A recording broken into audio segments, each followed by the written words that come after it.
Salve, salve galera! Firmeza total? Vamos lá então para mais uma aulinha, beleza? Continuando ainda, permeando aí o nosso conteúdo sobre ecologia, hoje então vamos abordar as tais pirâmides ecológicas. Poxa, mas espera aí, o que vem a ser pirâmide ecológica, professora? Aquelas pirâmides do Egito lá, analisando ecologicamente? Negativo. Pirâmides ecológicas são representações gráficas das cadeias alimentares. Beleza? Então vamos lá dar uma retrospectiva, dar uma relembrada. Que vem a ser uma cadeia alimentar, né? Primeiro vamos relembrar que na natureza as relações alimentares dos seres vivos ocorrem de uma maneira muito orgânica e dinâmica. Ou seja, um ser vivo se alimenta de vários seres vivos e um ser vivo também serve de alimento para vários outros seres vivos. Então a gente vê uma verdadeira teia de alimentação aí na natureza. Quando, para a gente estudar, quando a gente pega um pedaço dessa teia alimentar que acontece nos ecossistemas de uma maneira normal, quando a gente pega só um recorte e começa a analisar, a gente dá então a designação de cadeia alimentar. E aí a gente precisa relembrar definição de cadeia alimentar e o que realmente ela representa, beleza? Então vamos lá para a definição. Uma cadeia alimentar é uma representação das relações alimentares que os seres vivos têm nos ecossistemas. Show? Então vamos lá. Nessas representações das relações alimentares, a gente tem um fluxo sempre acontecendo em uma única direção. Então a gente fala que as cadeias alimentares sempre são unidirecionais. Como assim? Toda cadeia alimentar começa com um produtor, aquele ser vivo autossuficiente que consegue produzir seu próprio alimento. Então a gente chama eles de produtores. Podem ser as plantas, as algas ou até as cianobactérias. Então são seres fotossintetizantes. Beleza? Então a gente tem toda a cadeia alimentar começando com um produtor. Quem se alimenta desse produtor, a gente designa como consumidor primário. Quem se alimenta do consumidor primário, consumidor secundário e assim por diante. Então, em uma cadeia alimentar, a gente tem um produtor que serve de alimento para. Aí entra aquela, lembra que a gente tinha estudado já? Nas cadeias tem um significado para aquelas setas. Lembrando que sempre entre um ser vivo e o outro, a gente tem uma setinha. E essa setinha tem um significado. O significado da seta é, serve de alimento para. Então vamos lá. Produtores, vamos dizer uma grama, capim. Grama, serve de alimento para gafanhoto. Gafanhoto, serve de alimento para sapos. Sapos, serve de alimento para serpentes. Então você percebe que analisando uma cadeia alimentar, a gente sempre tem um fluxo unidirecional. Quando a gente pega essa cadeia e vê os níveis tróficos dessa cadeia, lembrando que trófico diz respeito ao alimento, nível é a escala, então nível trófico é a escala alimentar de cada ser vivo. Então, produtor primeiro nível trófico, consumidor primário segundo nível trófico, consumidor secundário terceiro nível trófico e assim sucessivamente. Então, quando a gente pega uma cadeia alimentar unidirecional, com cada um dos seus níveis, e analisa, ao invés de ser horizontalmente, analisa os seres vivos um em cima do outro, um nível trófico em cima do outro, a gente então está estudando as pirâmides ecológicas. Então, professor, vamos lá, designa então para a gente o que é uma pirâmide ecológica. Beleza. Pirâmides ecológicas são representações gráficas das cadeias alimentares, as relações dos alimentos ali nos níveis tróficos. Então, cada retângulo que a gente vai representando em uma pirâmide, cada degrauzinho desses retângulos, a gente está representando um nível trófico, certo? Então, vamos para começar agora, efetivamente, a nossa aula de pirâmides ecológicas. Então, foca nas pirâmides e vamos para frente. Todas as vezes que a gente for estudar uma pirâmide ecológica, a gente tem 3 maneiras diferentes de poder analisar aquela cadeia alimentar que a gente está estudando. Ou a gente vai analisar a quantidade de indivíduos, a quantidade de organismos ali nos produtores, nos consumidores primários, secundários e assim por diante. A gente pode então analisar quantidade de indivíduos. Aí a gente vai estar estudando a pirâmide de números, números de indivíduos, de organismos em cada nível trófico. A gente pode também estar estudando em uma pirâmide a quantidade de matéria orgânica que o ser vivo tem, seja ele o produtor, que é um vegetal, ou qualquer um dos consumidores. Então, quando a gente analisa a quantidade de matéria orgânica de um ser vivo, a gente está analisando, em uma cadeia, né? A gente vai estar analisando uma pirâmide de biomassa. Então, tem aqui a representação de uns vegetais, de um braço aqui musculoso, representando, então, a massa corpórea, a matéria orgânica desses seres vivos. Então, quando a gente analisa matéria orgânica de cada nível trófico, a gente está analisando uma pirâmide de biomassa, certo? Beleza. Agora, a terceira, e eu acredito que uma das mais importantes, ou seja, a informação mais relevante, é a última, a pirâmide de energia. A pirâmide de energia vai analisar, tá aqui então, ó, uma representação de algo referente à energia. Pirâmide de energia é aquela pirâmide que a gente vai analisar a quantidade de energia que um ser vivo de um nível trófico ou os seres vivos dos níveis tróficos podem passar para os demais níveis, certo? Então vamos lá. Primeiro tem aqui umas informações e aí a gente desce para as pirâmides para tirar todas as dúvidas. Então, primeiro item, coloquei ali para vocês. As pirâmides ecológicas são representações gráficas, vamos colocar aqui um G para você lembrar que é gráficas, beleza? Não esquece. Então vamos lá. Pirâmides ecológicas são representações gráficas dos níveis tróficos das cadeias alimentares. Já havíamos falado, acredito que está claro. Então, pirâmide ecológica são representações gráficas dos níveis tróficos das cadeias. Fechou, bateu o martelo. Sempre o primeiro degrau ou a base da pirâmide representa os produtores. Também já está claro isso. Então, toda a pirâmide começa com o primeiro nível trófico, produtores. Acima da base ou acima dos produtores, ou seja, ali das pirâmides, estão sempre os consumidores. Então, do segundo degrau de uma pirâmide ecológica para cima, todos são consumidores, certo? E uma última informação muito importante, que é a lembrança daqueles decompositores que fazem a ciclagem dos nutrientes em um ecossistema. Está aqui a última informação muito relevante. Nas pirâmides, os decompositores não são representados. Por quê? Porque produtor, consumidor primário, consumidor secundário, terciário, quaternário, sucessivamente, qualquer um deles, quando morre e não serve de alimento para outro ser vivo, ele vai ser decomposto por fungos e bactérias. Então, em uma cadeia alimentar, os decompositores podem chegar em qualquer um dos níveis. Pode chegar no primeiro nível trófico, pode chegar no último nível trófico, ou seja, a gente não tem uma regra. Ah, vai ser sempre o segundo item, o terceiro item. Não, a gente não tem essa regra. Então, nas cadeias alimentares, qualquer ser vivo que morre ali na natureza vai ser decomposto. Como nas pirâmides a gente está representando nível trófico por nível trófico, então a gente, isso não é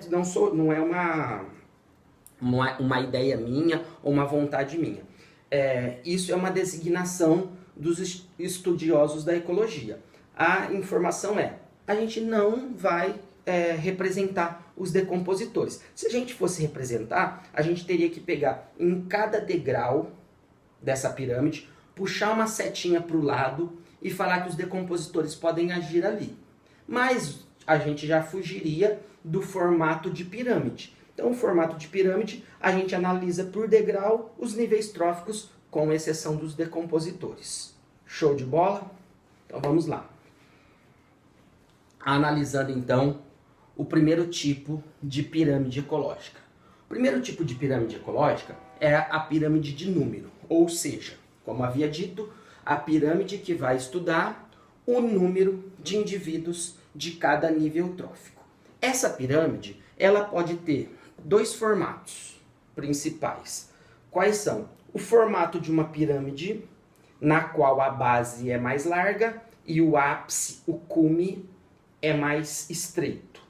Ou a gente pode ter uma pirâmide invertida, que é a base menor e o ápice mais largo. Beleza? Como pode acontecer isso? Como a gente está tratando do número de indivíduos envolvido ali nos níveis tróficos, a gente pode ter alguns produtores que o formato do corpo deles é muito pequenininho, então precisa de uma quantidade de produtores muito grande para alimentar os consumidores primários. Ou a gente pode ter um produtor extremamente grande, como por exemplo uma árvore milenar, uma sequoia, enfim, uma árvore qualquer, que aí o tamanho corpóreo dela é muito grande, então uma única árvore pequenininha, com a base pequenininha, porque é uma única árvore, pode servir de alimento para uma quantidade extremamente grande de consumidores primários. Então te coloquei dois exemplos aqui. Vamos analisar aqui os exemplos. Primeiro, coloquei aqui uma base extremamente larga. Vamos já deixar uma informação aqui legal. A base é sempre os produtores. Quem se alimenta dos produtores é sempre consumidor primário. C1. Quem se alimenta dos consumidores primários, sempre C2. Consumidor secundário. E assim sucessivamente. Então, no primeiro exemplo que eu tenho aqui para te dar, eu tenho aqui gramíneas, capim, gramíneas, 5.000 plantinhas de gramíneas. Então, eu tenho uma determinada área, 5.000 plantinhas ali, gramíneas, 5.000 servem de alimento para 500 gafanhotos. Então, você analisa aqui que a base da pirâmide é maior e que a segunda barrinha diminuiu um pouquinho. Por quê?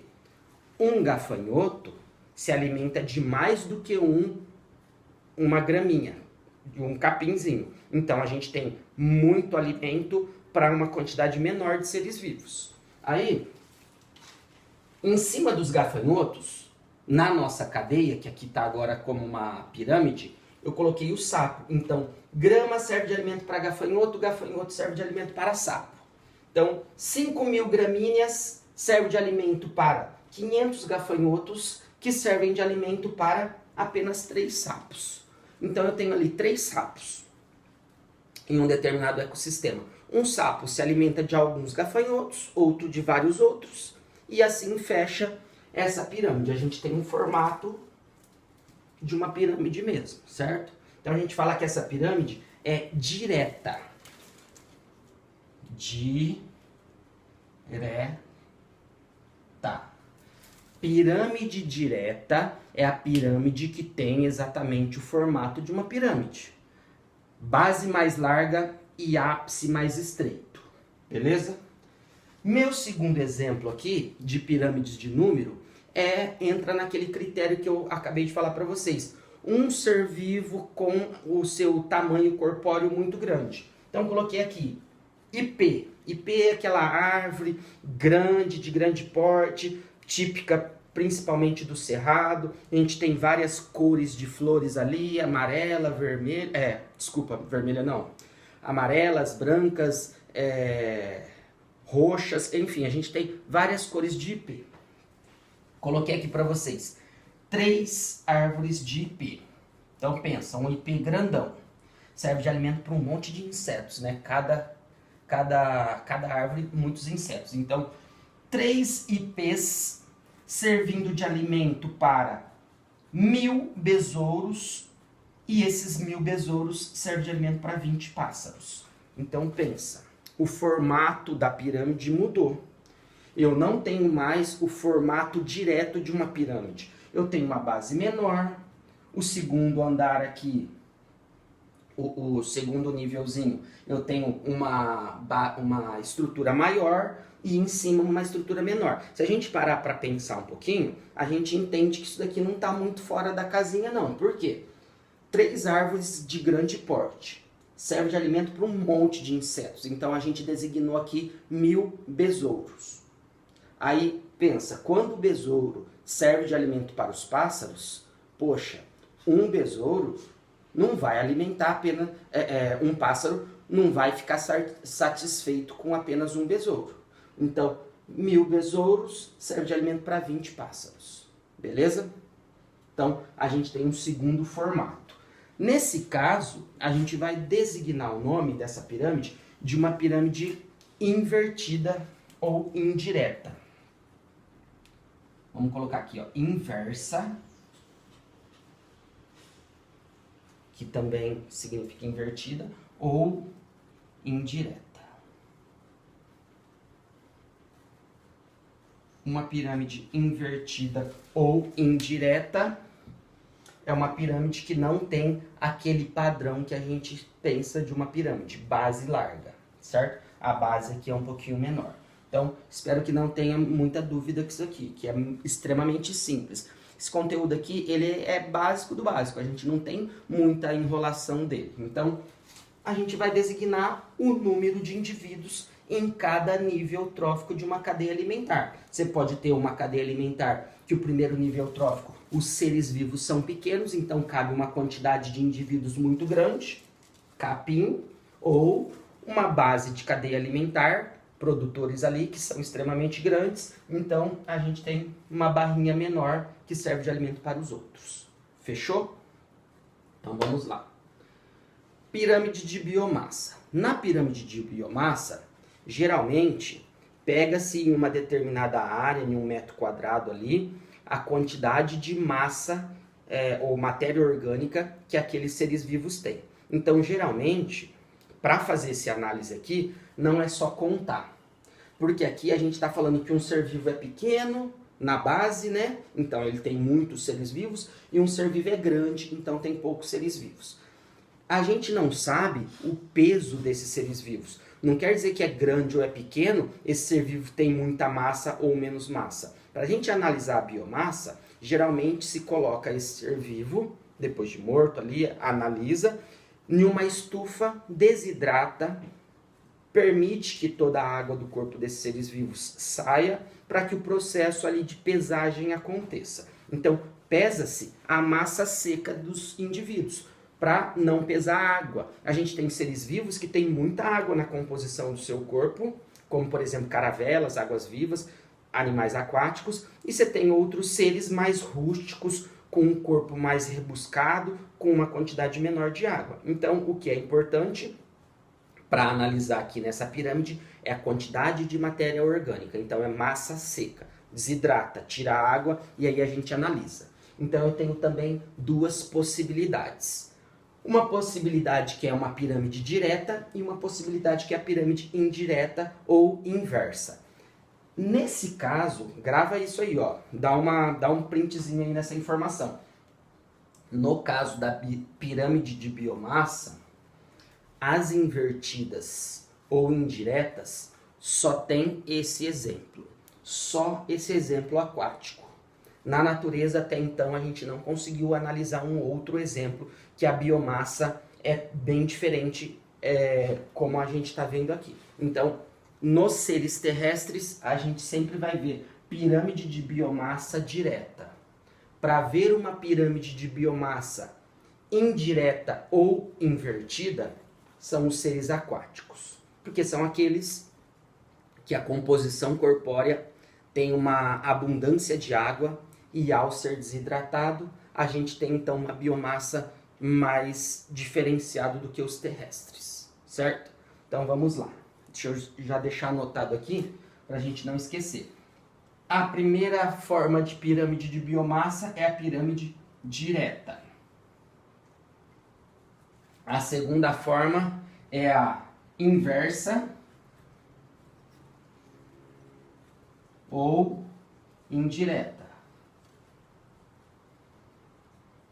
Beleza, então vamos analisar cada um dos casos. pirâmide de biomassa direta. Eu tenho aqui 10 toneladas de soja.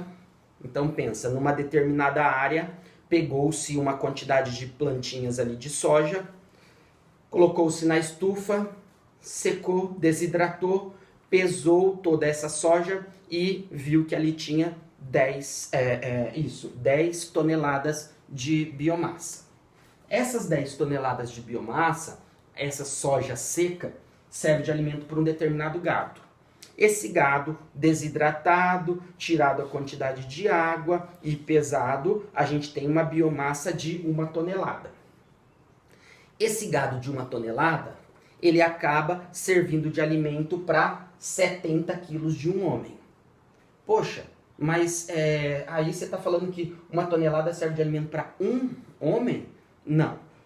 Um homem de aproximadamente 70 quilos é o corpo dele com toda a água que ele tem. A gente precisa lembrar que nosso corpo é formado com aproximadamente 75% de água.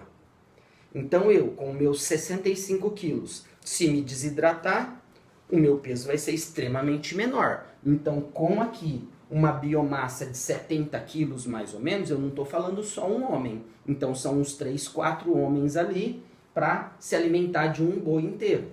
Certo? 1 tonelada mais ou menos. Show? Então beleza. Pirâmide de biomassa direta, eu tenho muita soja, 10 toneladas de soja, servindo de alimento para 1 tonelada de gado, que serve de alimento para aproximadamente 70 quilos de um ser humano, certo? Segue aquela mesma regra para todos, produtor, consumidor primário, consumidor secundário e assim sucessivamente, certo? Já na pirâmide de biomassa invertida, a gente tem aqui uma alga, que é um ser também fotossintetizante, lembra? Plantas, algas, oceanobactérias, que a gente dá a designação de fitoplâncton. O fitoplâncton, embora ele não seja tão pequeno, mas ele tem abundância de água. Então, quando a gente faz a pesagem da biomassa, a gente vê que a barra acaba sendo um pouquinho menor do que a barra daqueles que comem o fitoplâncton. Então, vamos analisar aqui, ó. Em uma determinada área aquática, eu posso encontrar 8 gramas de fitoplâncton.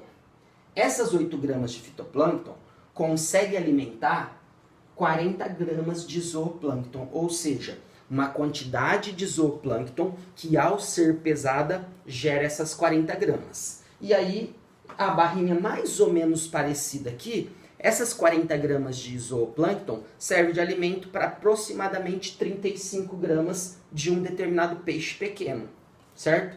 Que daí eu poderia subir mais aqui. O peixe pequeno serve de alimento para o peixe maior para o peixe médio, né? O peixe médio serve de alimento para o peixe maior, e assim fecha-se um ciclo. Então, pirâmide de biomassa invertida é no caso dos aquáticos. Então eu tenho 8 gramas de fitoplâncton, servindo de alimento para aproximadamente 40 gramas de zooplâncton, que serve de alimento para aproximadamente 35 gramas de peixe. Show? Lembrando que sempre a gente analisa em uma determinada área. Tem uma área, a gente vai ali e analisa isso. Fechou? Então, partindo para o último, com uma significância muito importante, vamos entender agora a pirâmide de energia. Bom, então, vamos lá. Pirâmide de energia. Qual é a designação dessa pirâmide de energia? A gente, então, agora vai analisar a quantidade de energia que cada nível trófico tem disponível para o próximo nível, certo? Então, vamos esmiuçar um pouquinho melhor esse assunto aí. Primeiro, a gente já ficou claro que as bases das pirâmides são os produtores e os consumidores estão nos degraus de cima. Então, vamos analisar um pouquinho em relação aos produtores. Plantas, algas e cianobactérias. Elas possuem nas células delas aquela substância fotossintetizante verde chamada de clorofila. À medida que a água absorvida pelas raízes e o gás carbônico absorvido pelos poros das folhas entram dentro dessas células, a luminosidade do sol bate, excita essa clorofila e proporciona uma reação química. Essa reação química é chamada de fotossíntese. Então a planta vai produzir o seu próprio alimento e o oxigênio que dispersa para a atmosfera. Então beleza, a planta produziu. Essa alimentação que ela tem agora disponível para ela, ela precisa transformar isso em energia. A energia o processo para produzir essa energia que a planta vai realizar é o processo chamado de respiração celular, que todos os seres aeróbios realizam. Pega a glicose ali, o carboidrato, juntamente com o oxigênio, faz uma outra reação e produz as energias. Moléculas energéticas, lembra? ATP? Então, para que a planta produza ATP, ela pega alimento que ela mesma produziu e converte ali em energia. Só que, para ativar todo o funcionamento metabólico das células das plantas, elas gastam também energia. A planta gasta energia para crescer, para frutificar, para se desenvolver e até mesmo para se reproduzir. Então, a quantidade de energia que ela produz, ela gasta um pouco dessa quantidade para manter o seu funcionamento normal, o metabolismo celular, e disponibiliza uma quantidade menor de energia para quem se alimentar dela. Então, os consumidores primários, quando se alimentam dos vegetais, estão consumindo uma quantidade de energia um pouco menor do que a quantidade que o vegetal tinha. Aí tá, o herbívoro foi lá, se alimentou da planta, absorveu para ele uma quantidade de energia.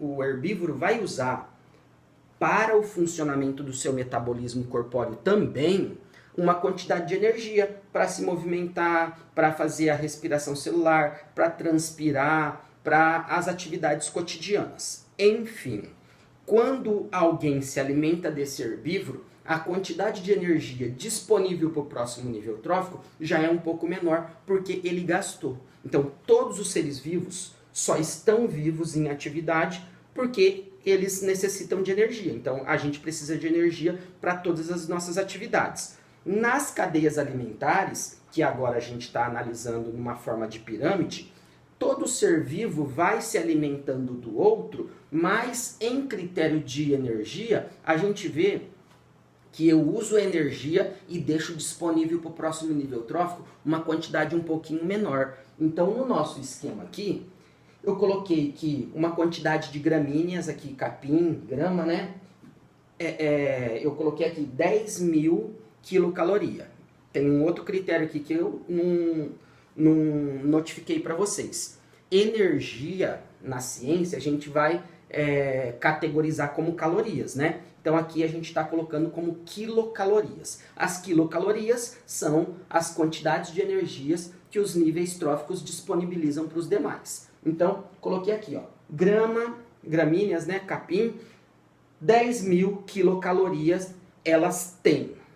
À medida que elas utilizam um pouco dessa energia, elas disponibilizam para o próximo nível trófico uma quantidade menor. Então, foi passado para quem se alimentou dessas gramíneas, que no caso aqui a gente colocou como gafanhoto, apenas 1.000 quilocalorias.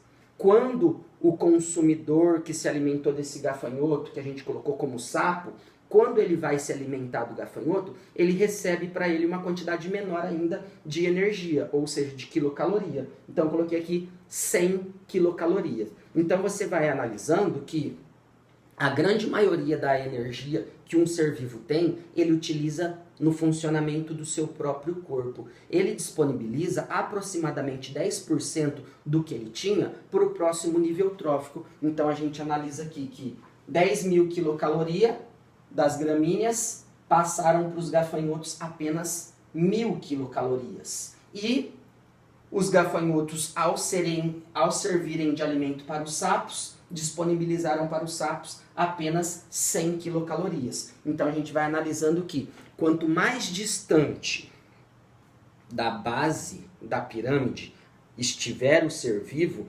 menor é a quantidade de energia que ele recebe. Por isso que os consumidores topo de cadeia, eles precisam se alimentar de vários outros seres para que eles obtenham a quantidade de energia suficiente para suas atividades. Beleza?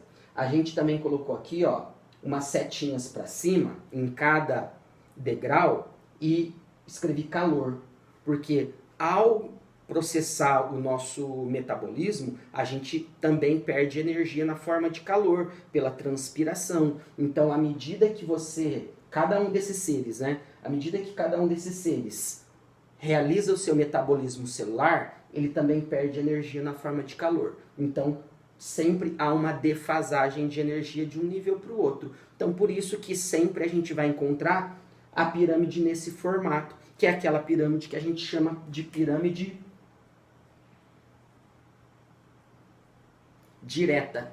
A pirâmide direta é aquela que tem o formatinho de uma pirâmide mesmo. Então, sempre que a gente estiver analisando pirâmide de energia, você vai ver esse formato estilo pirâmide, base mais larga e ápice mais estreito, porque sempre a quantidade de energia é gasta, a quantidade vai sendo gasta ali naquele nível trófico e passa uma quantidade menor para o próximo nível trófico. E aí, só para a gente fechar e bater o martelo da nossa aula, eu deixei uma sigla aqui para vocês em relação às pirâmides energéticas. A sigla que eu deixei é NSI, que vem a ser a sigla NSI. Eu abreviei ali. Nunca será invertida. Então, pirâmides ecológicas de energia nunca serão invertidas, porque nunca você vai encontrar um ser vivo ali com uma quantidade pequena de energia passando muita energia pro de cima, e o de cima com uma quantidade de energia passando muito mais pro de cima. Isso não tem como acontecer. Sempre a energia tem que surgir de algum local. E ela surge daqueles que também consomem a sua própria energia. Então a pirâmide sempre vai estreitando no seu ápice. Beleza? Espero que tenha ajudado.